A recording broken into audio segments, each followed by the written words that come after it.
Hi, I'm Rachel from Girls Run the World, the content and coaching platform for all women who love to run and do triathlon. I'm here today to talk a little bit about technology and how to make the most of your training watch.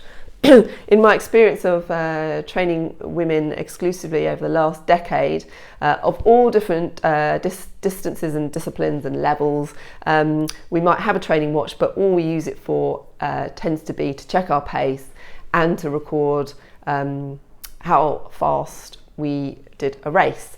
When actually the most useful thing, and it's called a training watch for a reason, it's meant to help you train, and for us women when we're really busy, having anything that makes our training easier is a big plus. And one of those things is to use your interval function on your watch.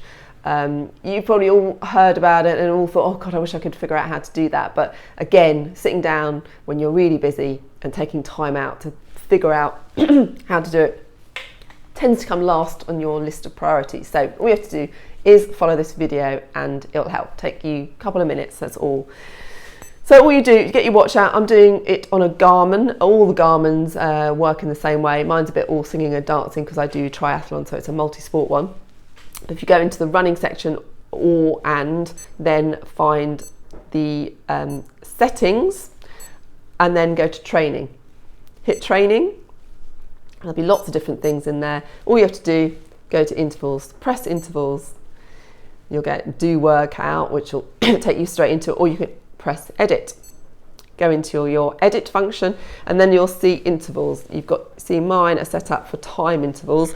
Sorry, this will probably be a bit backwards on your video, but you can set it for, if you scroll, you can if you go into that function on the interval, within there you'll see type. If you scroll down there, you'll be able to see whether you want to do it in time or distance.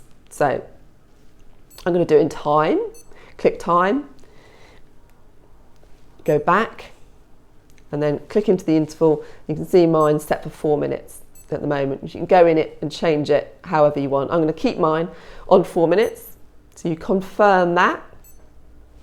And then your next thing, obviously, is back out of that, what your rest period is. So again, set your rest period. Otherwise, you're just going to end up doing like lots of 4 minutes constantly. Set your rest period. So again, click into that and set your rest period. I'm going to set it at 2 minutes, keep it at that. And then you want to go into how many intervals you want to do. So that's your repeat button. So I've set mine to 6 repeats of 4 minutes at 2 minute intervals. And that's it, all ready to go. Then you just go, press do workout.